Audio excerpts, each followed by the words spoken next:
Blog Talk Radio, the world's largest online radio network. Well, hello everybody. It's a great day to travel and leave positive footprints. Thank you for joining us today on World Footprints Radio. We're your hosts, Tanya and Ian Fitzpatrick, coming from our studios outside of the Metro Washington, D.C. area. On today's show, Eric Braeden of the #1 daytime drama The Young and the Restless continues his conversation on his life in Hollywood and how soccer made him a global citizen and bridge builder between the German and Israeli communities.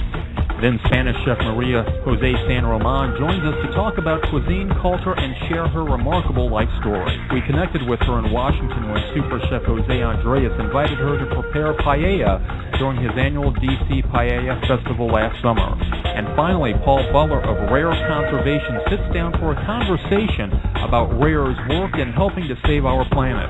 As always, if you have a question or comment, write to us at comments@worldfootprints.com. And of course, we look forward to connecting with you during the week on Facebook, YouTube, Twitter, and Stitcher, a mobile app that lets you listen to World Footprints on the go. So join us on our social networks, sign up for our letter, or learn more about Stitcher at worldfootprints.com. Recently, Eric Braeden, best known as Victor Newman of the CBS #1 daytime drama The Young and the Restless, joined us to talk about his early life in America and Hollywood. Today we continue our conversation with Eric as we learn more about Hollywood, his efforts to overcome negative stereotyping of Germans in the entertainment industry, and his efforts to build German-Israeli relationships, something he did as a soccer player. You chose a name that you could relate to and that resonated with you, and I applaud you. I'm disappointed that back in those days the studios, did not embrace ethnicity. And I mean, even Oprah, when she was here in Baltimore, they wanted her to change her name to Susie. Can you imagine? Right. So that's it's a pity, but I'm glad to see. I believe that the studios have come a good ways. I'm sure there's a long ways to go. Well, I've always said if Arnold Schwarzenegger had been German, he would not have made the career. he was. I'm serious. I'm very serious. Oh. He was lucky to have been Austrian, and so he became a cartoon-like figure. And but he, always makes sure that he tells people he's Austrian. Maximilian Schell, the wonderful German actor, used to introduce himself here in Hollywood as saying, "Hello, I'm Maximilian Schell. I'm Swiss." Oh. And I'm German. I will never deny it. I'm from there. I'm proud of my roots. Will always be proud of them. But certain realities had to be looked at. And now, of course, I'm perfectly aware that Germans constitute the largest ethnic group in America amongst immigrants. That is unbeknownst to most people because of the First and Second World War. So the contributions in this country by German immigrants have been fundamental and substantial. And I've been talking about that, obviously, ever since, because it kind of gets my goat that all that is being denied and not talked about, and a lot of German immigrants changed their names. And, Eisenhower was Eisenhower, H-A-U-E-R. Hoover was Hoover. Then you have Wanamaker, you have Rockefeller, you have Trump, you have Babe Ruth, you have Lou Gehrig, you have, all the immigrants of German descent in this country is just enormous.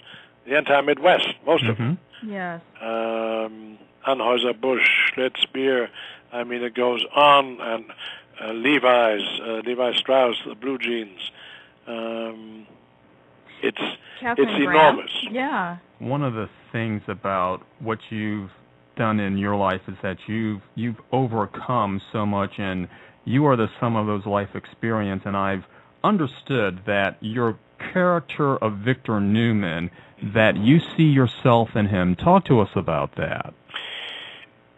Well, I do in some ways, and I don't in others. He started out as a very bad guy. And after about a year of that, I told Bill Bell, who was the owner and originator and head writer of the show, a wonderful man, and I said, Bill, I'm played out. I can't play these dehumanized characters anymore. I've done that for too many years. And I said, is there any way we can give this character a social background that explains why he became who he is?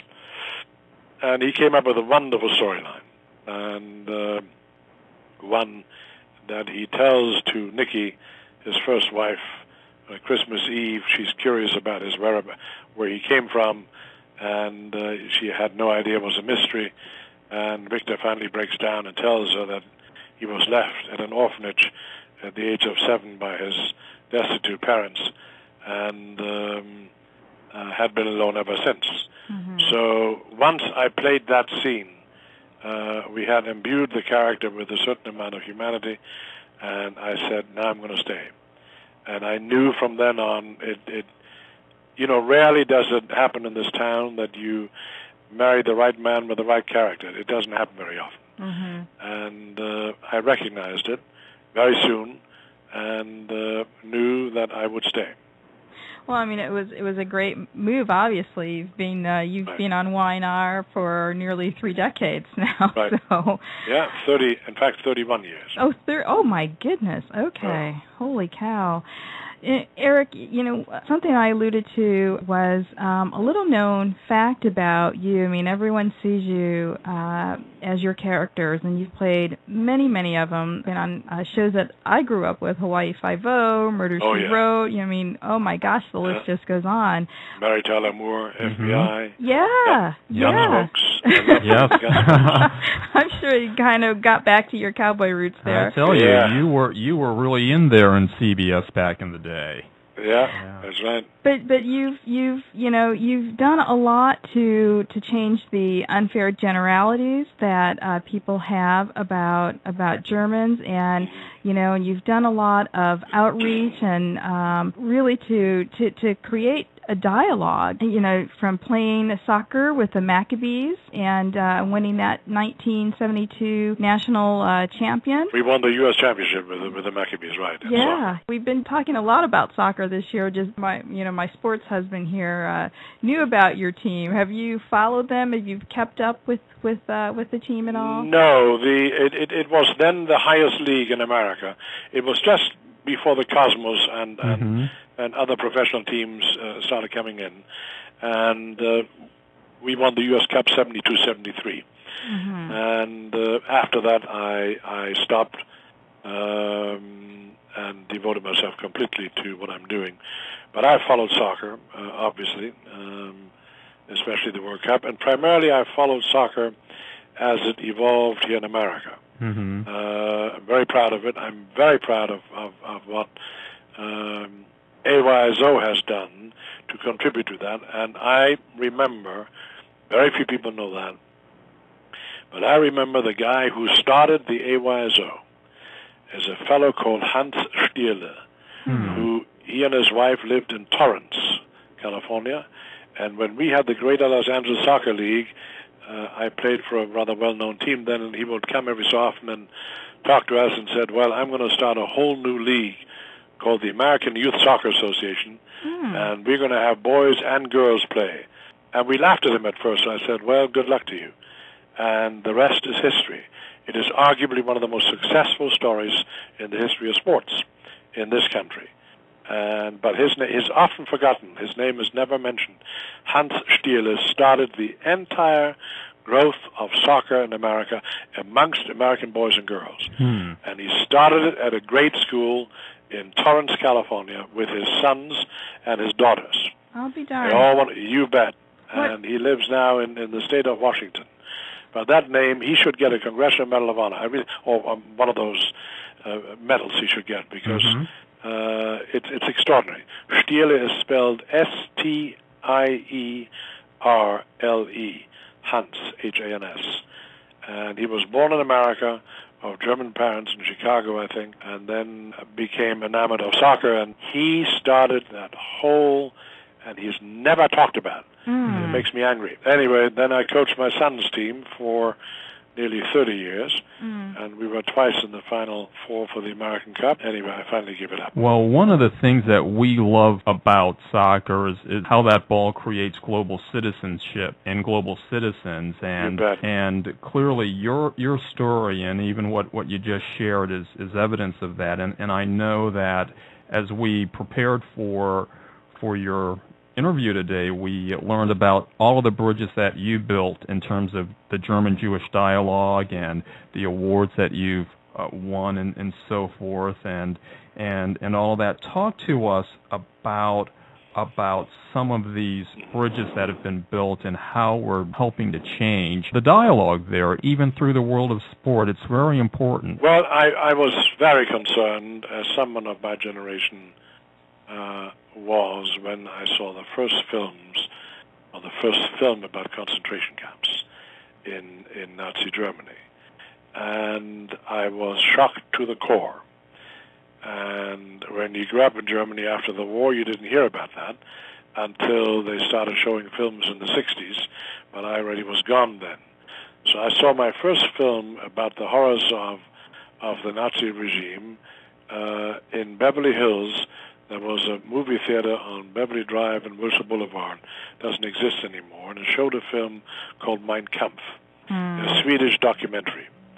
And I tell you, that obviously has been one of the most important moments or hour and a half that I've ever spent in the theater, movie theater. And I came out, I was shocked to the core, and that happened to a lot of people in my generation.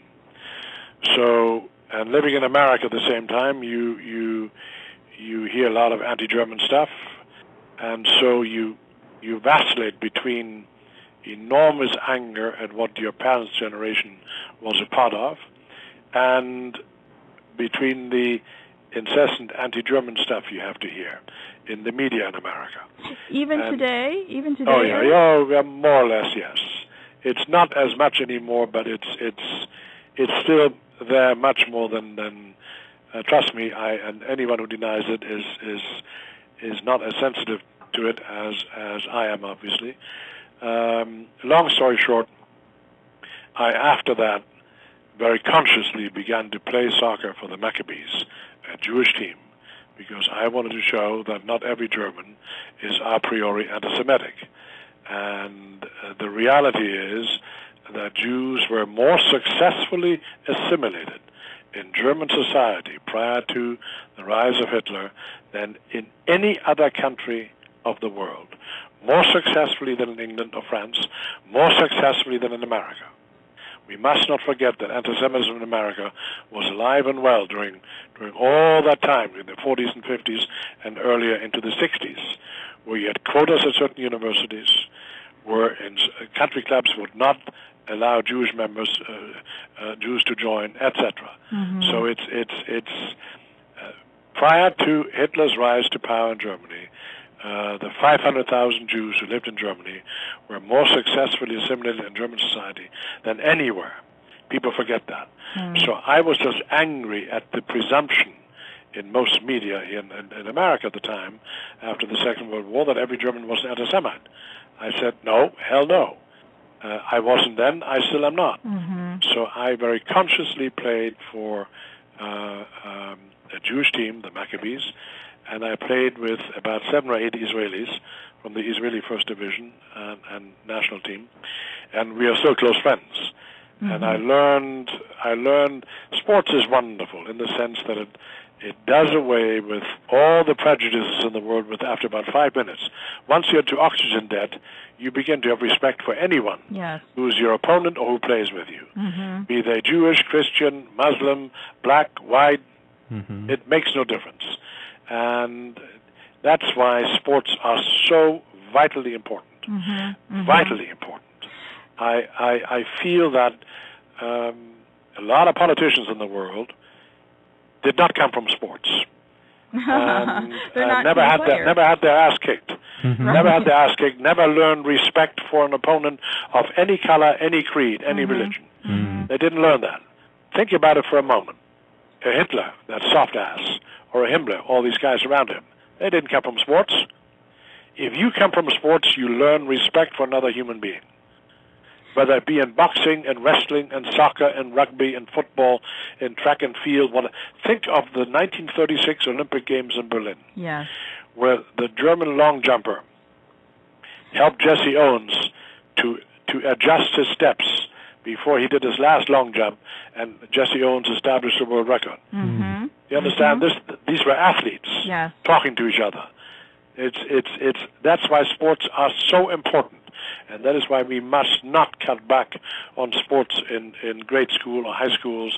That includes Germany as well now. Because of budget constraints, they have less and less sports in schools. I think that is to the detriment of society. I couple that with the arts. I'm really disappointed that a lot of the arts programs are being cut. And I grew up very humbly, and I traveled as a kid vicariously through my books and through playing classical music or singing or acting, and that's where I developed my travel bug. That's where I got bit by the travel bug, and it and now I'm using that to contribute more to society through what we're doing here. And so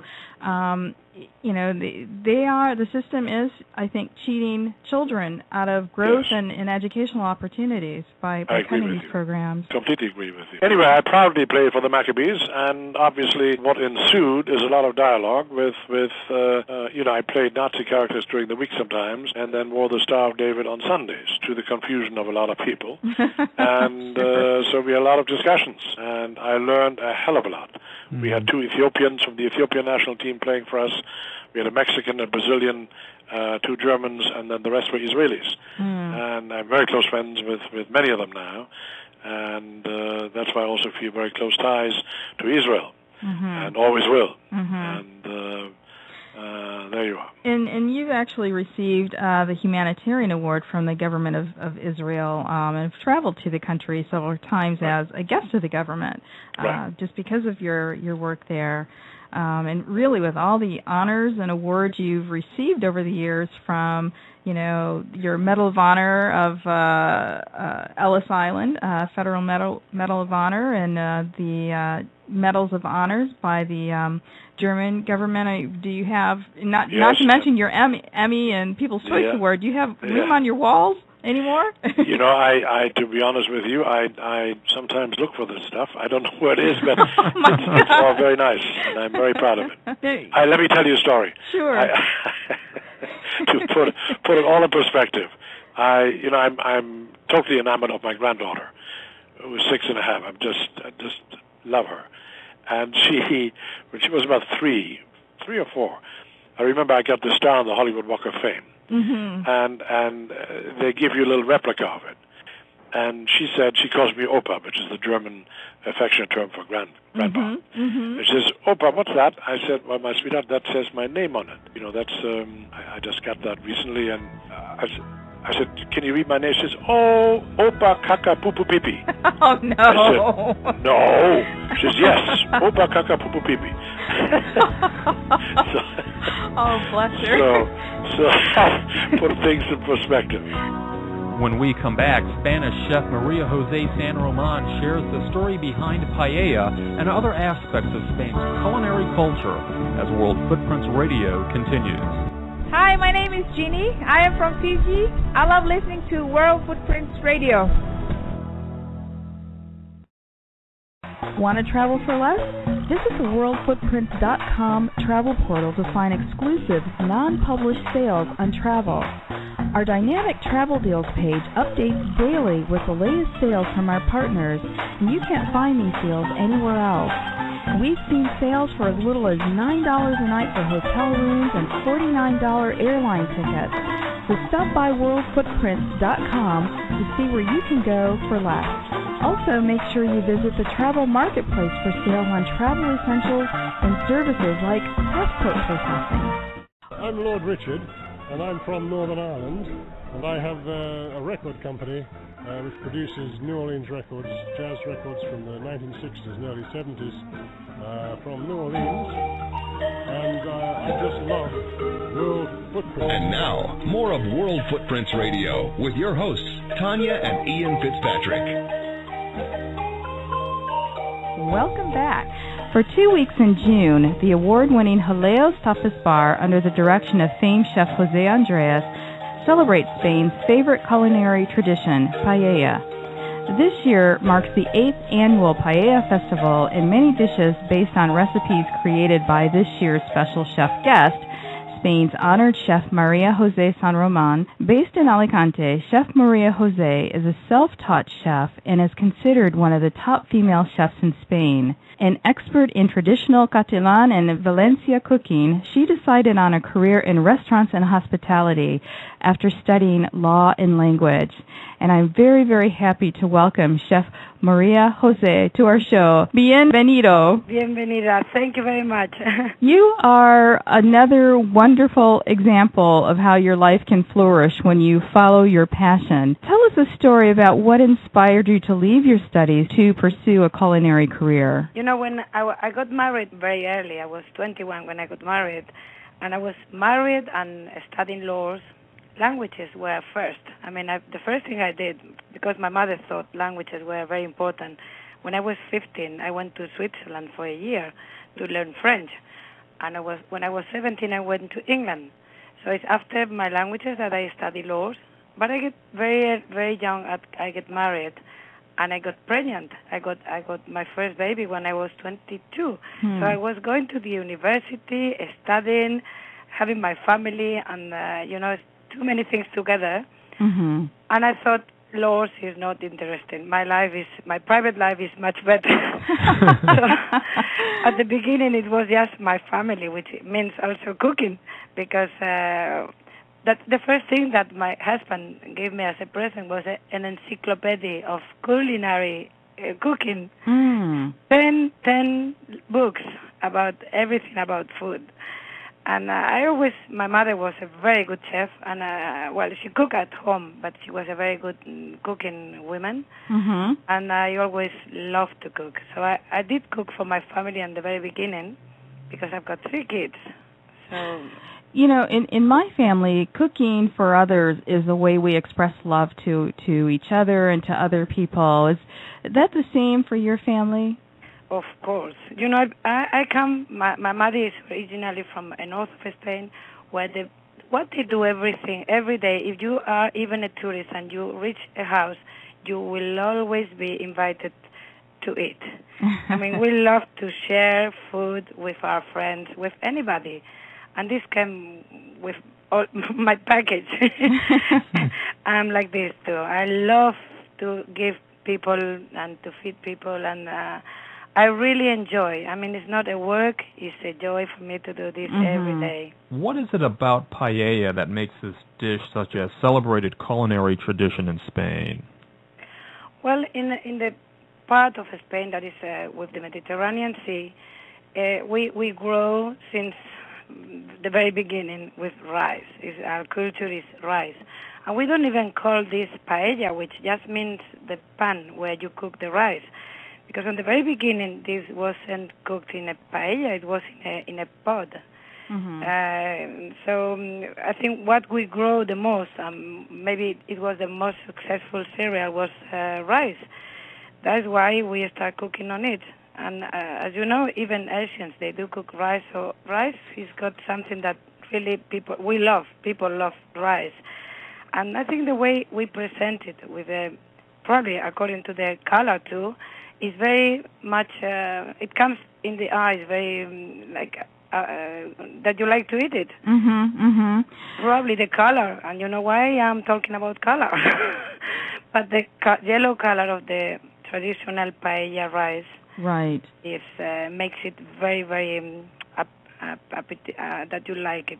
I don't know. What other dishes are considered culinary traditions in Spain? Well, we also do have gazpachos, which are not known at all here. But I don't mean the soup. The soup, you know, we do gazpachos, cold gazpachos everywhere.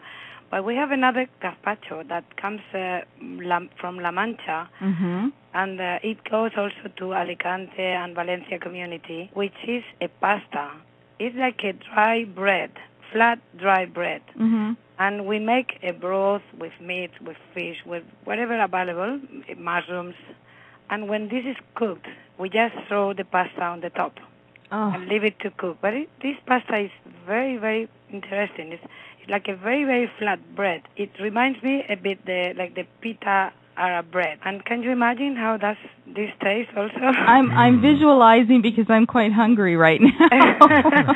So this is coming next then.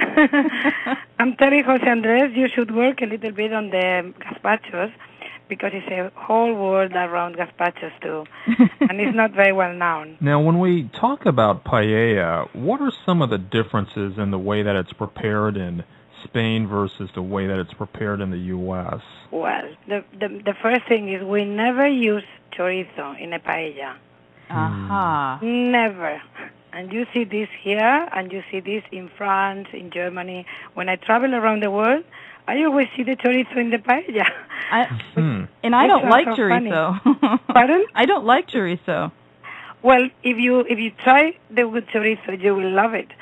But in the tradition, it's never been in the paella. I mean, we never used chorizo, and I really come from the place where the paella is born, and we don't use it at all. But besides this, we do rice out of everything we have available in the market. Onions, pumpkin. I particularly love to use a lot of vegetables in my paella. Sometimes, as you will see in Jaleo, we are going to cook a completely vegetarian paella. And most of my paellas have like artichoke, aubergines, and garlic sprout, chickpeas, full of vegetables always. Will be like 50% of the rice will be vegetables. Now, I'm curious, does the preparation of paella differ in the various regions throughout Spain, or is it prepared pretty in a standard fashion? Well, in the rest of the country, because Valencia community is let's say the owner of the paella, right? In the rest of the country, they follow the rules of the paella, like very traditional, and it's even a deep paella. But in Alicante, we do paella, I tell you, it's sardines, cod. It's very traditional to cook it with cod, and even only with the skins of the cod, of the salted cod. Just the skins of the salted cod and vegetable will make one of the most amazing paella we have in Spain. And this is not well known. It's not popular at all. So you can make, if you can read in the books, it's more than 150 different recipes in Alicante, where we really work a lot of different rices. And we also make them soupy. As I'm going to show also in Jaleo. It doesn't need to be a flat paella. It's like when you talk about sushi. I mean, sushi means rice. So paella is just a container, but we like to call them rice so that we can cook it so many ways.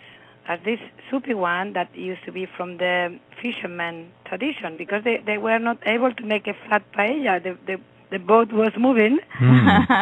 So they normally use a tripod to put a big pot hanging, and there is where they make a nice broth out of what they get from the sea, and they eat the fish first, and then they add the rice to the broth, and they eat the rice after, like a soup. This is really very, very delicious. We are cooking one in this way with your soft-shell crab, I think. We couldn't get the nice langoustines that we have in the Mediterranean Sea, so we decided to use your crabs, which are beautiful. Well, Ian's eyes just perked up. It's one of his favorite foods. That's really one of my favorite crustaceans. Marie Jose, you've presented at a number of culinary conferences around the world, including the Culinary Institute of America's World of Flavors Conference and the Madrid Fusion Conference. And you mentioned earlier, that we understand your primary ingredient in paella, which makes it so special. And I know that you work closely with the Spanish saffron industry and travel around the world also, lecturing on saffron. Talk about the importance of fusing flavors, of blending flavors, and specifically the relationship between saffron, which is a native Asian spice, and Spanish dishes like paella. Well, before coming to America, I think the only flavor that we were using with food in the middle century was saffron. We get this from the Phoenicians in the Mediterranean coast, which was a big motorway. Mm-hmm. So it was very easy to get in touch with the traditions with the Arab countries. But and it grew in Spain so easy, and so La Mancha was full of saffron. We have been the bigger producers for many years. Well, now we are not anymore, mm-hmm. but the industry is lying there, you know, especially we in Alicante, where I live, there is about 100 different industries around saffron, and we export all over the world. Even here, you've got saffron from Alicante. It's a little village called Novelda, and it lives out of saffron. Everybody's putting saffron in packages. So that's why they've got in the university, they've got somebody that is researching about saffron for more than 10 years, and they really know all about it, and they wrote very boring books about saffron. And they decide they want to have a chef to play with all their knowledge. So it was me. They asked me, please, to can you imagine how excited I was to be asked to work on such a nice flavor and such a nice spice. This was like 5 years ago, so I get really crazy about it, and every single thing, because I knew the rules, because they told me if you put this for a certain temperature and a certain time, you will get more color, you will get more flavor. You won't get color if you put it in fat. They explain, and I read the books, and I've been touched by them. And now the results are that I'm crazy about it, and there's so many things to do. And I've been, as you say, I've been working, traveling around the world, talking about the things and the research that I've done myself in the kitchen. For example, working with sweets or sugar, the saffron becomes like 2 times as powerful as in salted, you know? Mm. You know, there really is an art to not only cooking and blending flavors and, but there's an art to eating as well. And sometimes when people travel, they don't really take the time to really understand the flavors that are in the food, the flavors that came together to prepare the dish that they're enjoying. Can you talk a little bit about just the importance of understanding what it is you're eating and understanding the different flavors, and for acknowledging the different flavors? Well, that's culture. And when I travel, I really enjoy the difference. If you go to Malaysia, where you can get Thai, Indian, and Chinese food, I get mad. I mean, it's so excited. Every single day you get something new. You know, it's something like the stars, and this makes my travels so excited. And I mean, I don't care very much about other things, even old buildings, and I'm just interested in food and colors. And I'm now want to go to Peru, which seems to be the most exciting place to find different things.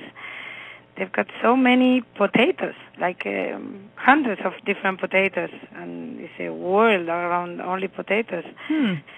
So, of course, when I think this is the very exciting thing in the world, that we are so rich. And you go to Iceland, where you think is no life at all, right, and they've got a lot of things to show, you know. The way they dry fish is completely different the way we do in Spain. They don't use salt, and it's so excited to know all these things.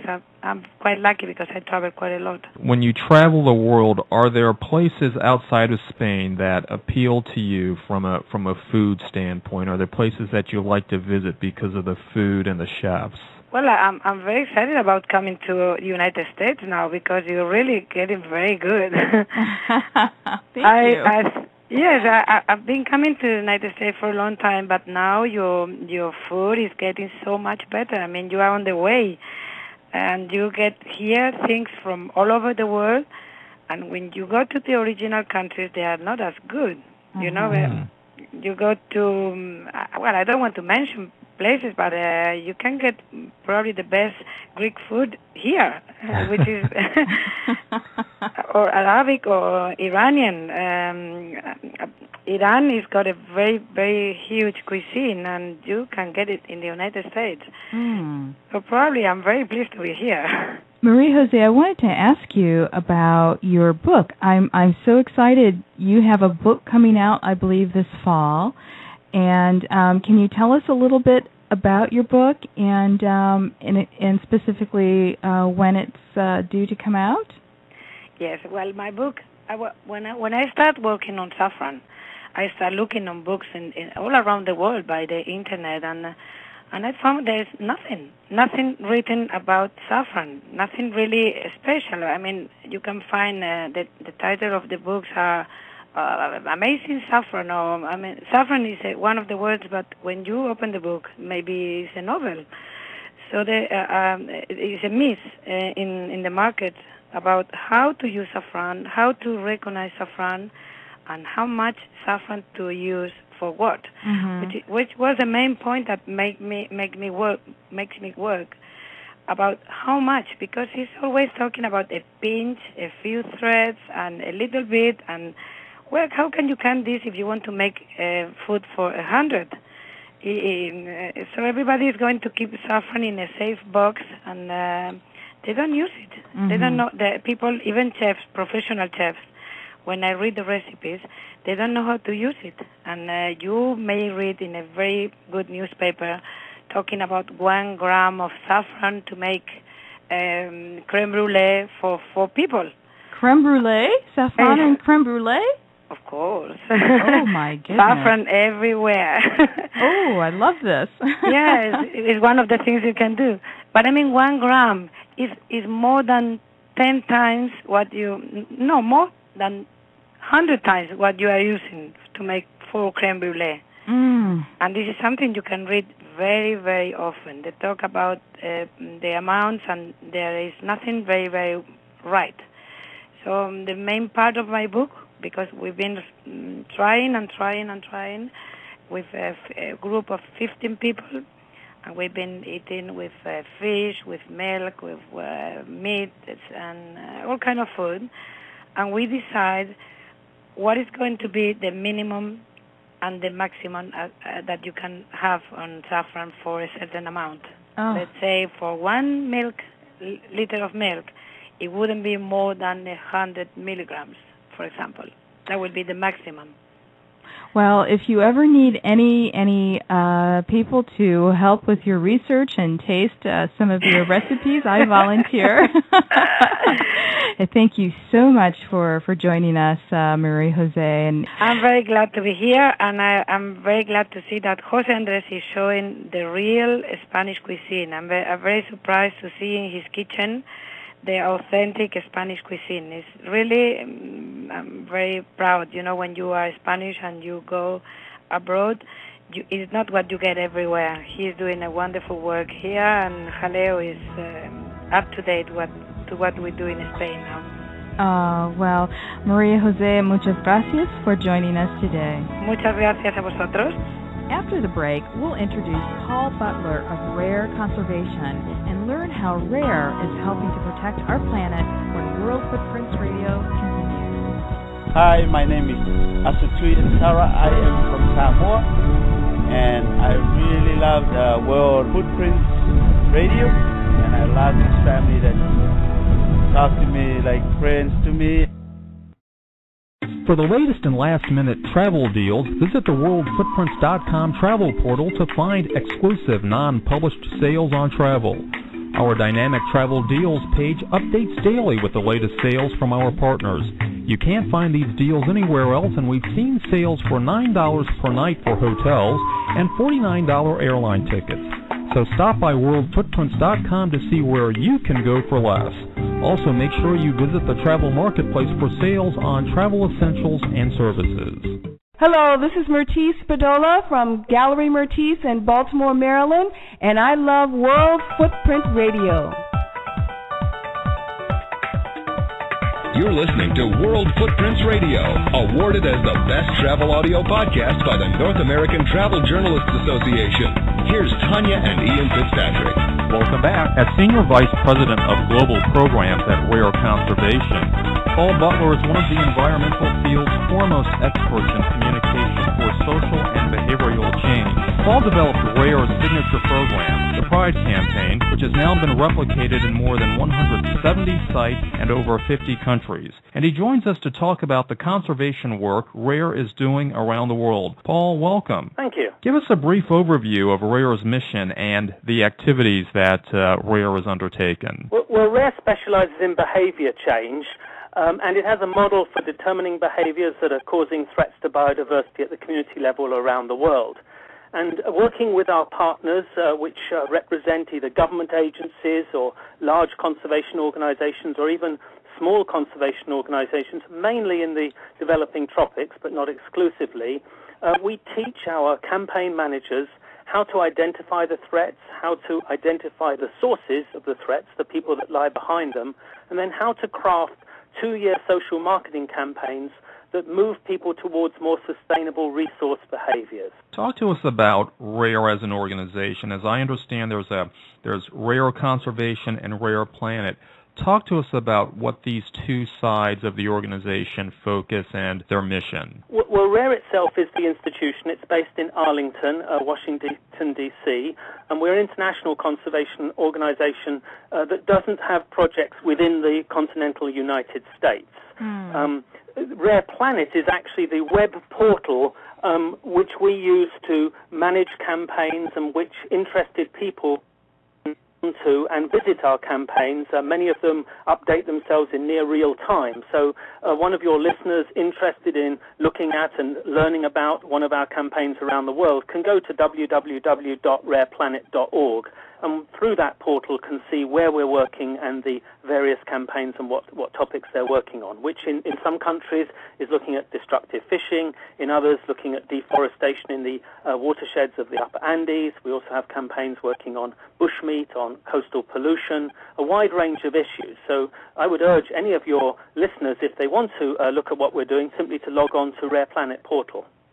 Now, speaking of the work that you're doing, October 4th was World Animal Day, and I know that Rare organized a lot of activities around the world in celebration of World Animal Day. Talk a little bit about some of the activities that Rare spearheaded. Well, I think actually what is better to say is every day for Rare and our partners is World Animal Day or World Environment Day. Our campaigns are going on 24/7, 365 days of the year around the world. And so in any one particular site where we're working, our campaign managers would have been active in their campaigns. And so in some sites, we're working in Mexico, for example, our campaigns might be using mascots to visit schools or might be visiting communities of fishers, talking to them one-on-one about the benefits of adopting more sustainable resource practices. And so really, I don't like to think of any one day as being particularly important. For threatened wildlife, every day is critical, and we're delighted to be working with some of the best conservationists in the world, young individuals working in often very difficult circumstances, trying to change behaviors for the betterment of not only the environment but also the people too. Now, Paul, I know you, speaking of campaigns and constant work, I know you spearheaded the development of the Rare Pride campaign that's now been enacted all over the world. Talk to us about the impact of the Pride campaign, what the Pride campaign is, and really the genesis of this campaign, how it got started. Sure. Well, a typical Pride campaign melds two things together. It melds social marketing and barrier removal. And for those of you, your listeners, who are not sure what social marketing is, perhaps it's best to define it. Social marketing is really the use of marketing principles to influence human behavior in order to benefit society. So where corporate marketing might market you a watch and you spend money to buy the watch, making a profit for the particular company. In the case of social marketing, we're using marketing principles to shift human behaviors for the benefit of society in toto and of the individual. And what Pride campaigns do is use social marketing to work with resource users to make them aware of the issues and to help them to understand the benefits of adopting a more sustainable resource practice. So, for example, in Mexico, we're working with fishers. We would like fishers to respect the no-take zones, particularly, for example, around Loreto Bay, and to adopt more sustainable practices. Now, simply informing them of the benefits without literally helping them to shift their behavior is not going to result in real change. So our partners at the site are working with fishers, for example, to establish cooperatives, to help them to access incentives, to help them to put into place community enforcement, to help them work with the Mexican authorities to establish some acts to the fishers. So in other words, it's beneficial for the individual fishers to adopt this new behavior. They may be giving up something, in this case unsustainable fishing, but in return they're getting something. And this is really the secret of social marketing. It's about an exchange. If you want someone to give something up or give up an old behavior and accept a new one, you've got to offer that person something that's appealing in return. It's not always financial. It may be a social recognition. It may be an alternative livelihood. And that's really what our Pride campaigns do. They market alternative behaviors that will benefit the individual as well as benefiting the environment. I mean, very similar to other programs that we've worked with and encountered, particularly sea turtles. You know, the foundation, works to really educate the local population on the benefits, the financial benefits of keeping sea turtles alive as a because of the tourist draw versus killing off the young turtles and using their shells for souvenirs. So it's that kind of push that you guys are promoting. Exactly, and social marketing may seem to be a new term for some of your listeners, but I suspect many of them have been exposed in their own way to social marketing campaigns in the U.S. So, for example, I know some years ago there was a Click It or Ticket campaign to get people to use seatbelts. Yes. That's an example of a social marketing campaign. So they're persuading people to buckle up, to buckle their seatbelt in exchange for not getting a ticket or not having to pay a fine. There are plenty of other examples, Smokey the Bear with regards to fire, or anti-smoking advertisements, or the Don't Mess with Texas is another good example of a U.S. social marketing campaign. Right. Where the benefits in the Don't Mess with Texas are not so much financial, but really playing upon the pride that Texans have in their state. And pride is something that we embed in all of our own campaigns around the world. Pride that many of these countries and sites we work in have unique species, unique birds or animals that no one in the world has. And you were talking about the very first campaign, which is more than 30 years ago, which I myself ran, and that was with the government of St. Lucia in the Eastern Caribbean, where I had the privilege and great pleasure of working with my colleagues in the forestry department of that government. And the government of St. Lucia at that time had just become independent. It was a new nation stemming from Britain leaving. And there they declared a national bird, in that case the St. Lucian parrot, which is endemic. It's only found in St. Lucia, nowhere else in the world. And working with the forestry department, we used that new national bird to create an enormous sense of pride around it. And of course, if you're proud of your national bird, you don't want to kill it and make it extinct. Indeed. And people rallied behind that campaign and rallied behind the notion of a sense of national pride. And indeed, the population of that species, far from becoming extinct, as was predicted by the scientists, has actually rebounded. And obviously, we're very pleased with that. And all the pride campaigns that have gone on since then, and we've now run about 170 of them in more than 50 countries, have built off that original premise of working with pride, and over the years they've evolved as campaigns. They've become more sophisticated, a greater focus on behavior change, not simply shifts in knowledge and attitude. But they're all fundamentally using pride to promote conservation. Paul, you mentioned countries such as St. Lucia and Mexico, countries that have tremendous biodiversity, but most countries have ecosystems, some more complex than others, but each country has a role to play. Talk to us about some of the challenging places where RARE is working, and what are some of the focus countries that have some of these really complex systems that people may not be aware of? We work in many, many different countries, and there's what people call the mega-diverse countries. So these are countries that either by the fact they have enormous biodiversity or simply their sheer size are incredibly important. So those would include, for example, the Andean countries, Peru, Colombia, Ecuador, countries like the Philippines or Indonesia, Madagascar. These are incredibly important for biodiversity, and we work in all of those and many others. They can be challenging. Many of them can be challenging. Often we're working in extremely remote areas. We've worked in the Congo, which is pretty remote. We've worked in fairly remote sites in Papua New Guinea. Sometimes the challenges are not just their remoteness.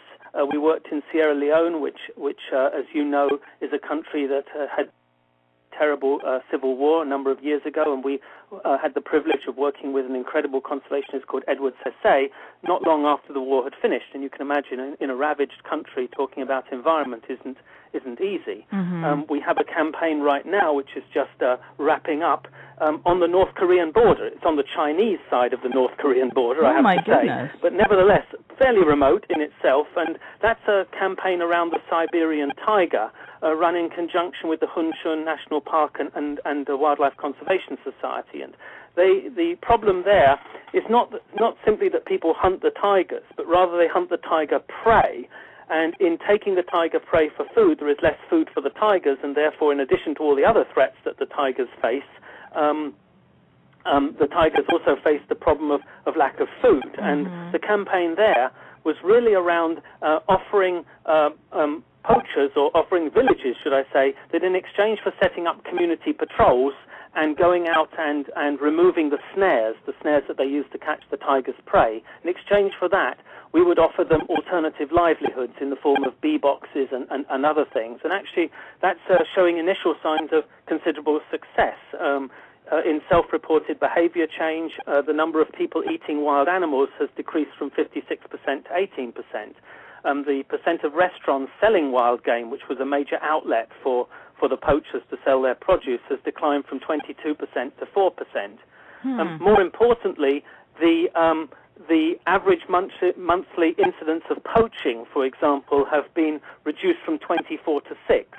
And the number of snares found have reduced from 560 to something like 300. So that campaign, which is using pride in the tiger, but also promoting alternative livelihoods for these people that go out and catch prey to make an income, is beginning to show some signs of success. And we're thrilled to see that. And obviously, success doesn't happen overnight. It's something that our colleagues in Hunshun will have to build on. But it's fairly indicative of a pride campaign in the work we do. I heard you mention a couple of organizations that you've partnered with to reach mutual goals. Thought I heard you mention the National Wildlife Conservatory or Nature Conservatory. What are some of the other partners that you're working with, government agencies and other organizations that you're working with to obtain these mutual goals? We work with quite literally most of the big conservation organizations in the U.S., so World Wildlife Fund, Nature Conservancy, Conservation International, Wildlife Conservation Society,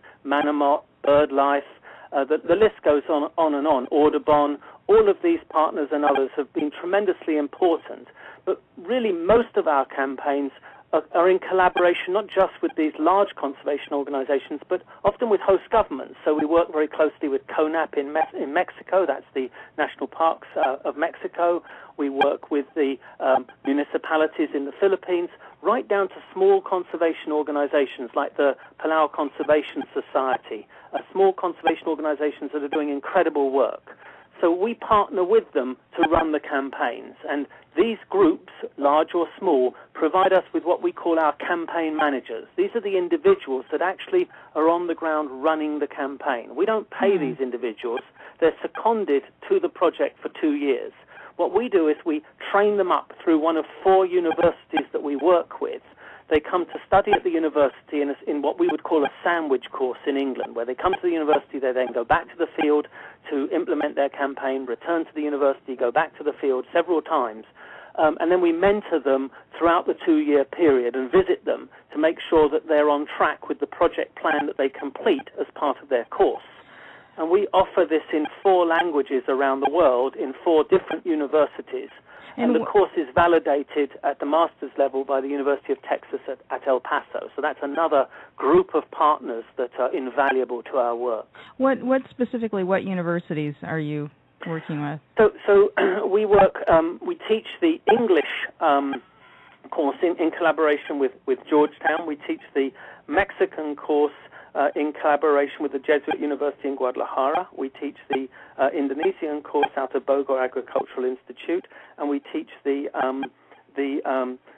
Chinese Mandarin course working in collaboration with Southwest Forest University in Kunming, China. So these are sort of the nodes that we work with, some more closely than others, but all 4 of them, the courses that are undertaken are validated by the University of Texas at El Paso, which is our global accreditation partner. Paul, as you look into your crystal ball and contemplate RARE's future, what are some of the major initiatives that RARE will be focusing on? Our strategic plan calls for several things. First of all, increasing the number of campaigns that we can do. So currently, we're running anywhere between 48 and 60 campaigns a year around the world.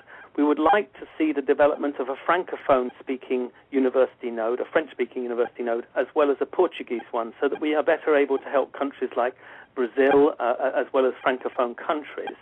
We also want to continue to improve the quality of each individual campaign.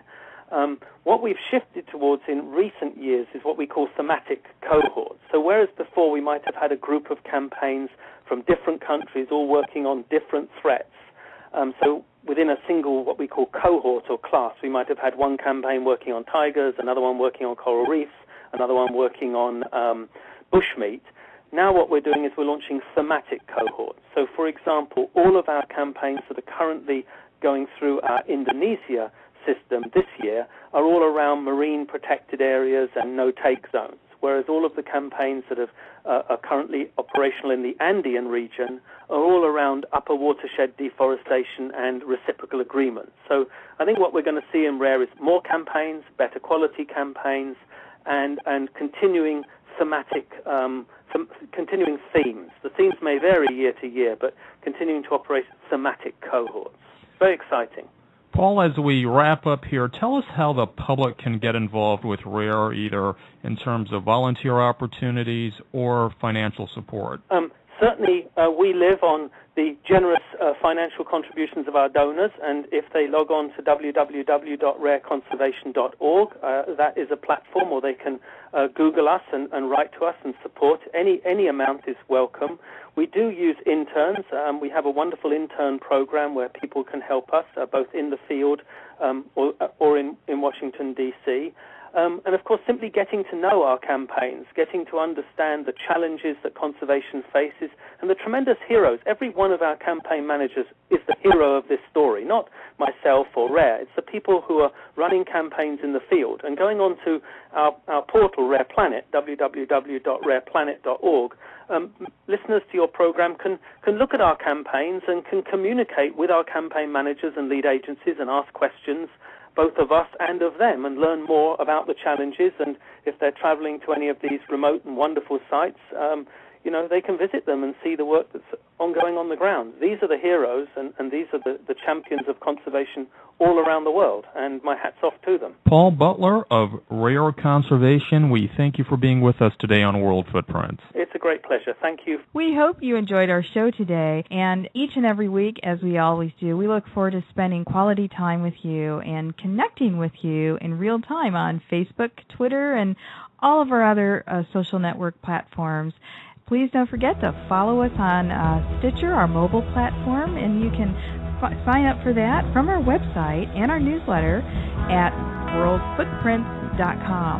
We're Tanya and Ian Fitzpatrick, and we'll see you on the air again next week, same time, same frequency. And until then, we wish you blue skies and purposeful travel that leaves positive footprints one step at a time.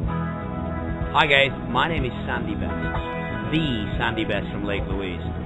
Where's Lake Louise? It's in Alberta. Alberta's in Canada. Banff National Park. Natural beauty. The only place you should go with is World Footprints Radio, because they spend their time looking at those special places that are not tourist traps, that are not thousands of people. For the best on the planet, go with World Footprints Radio. World Footprints Radio is a presentation of Travel and On Media Productions, LLC. All rights reserved. Blog Talk Radio, where millions of hosts and listeners gather.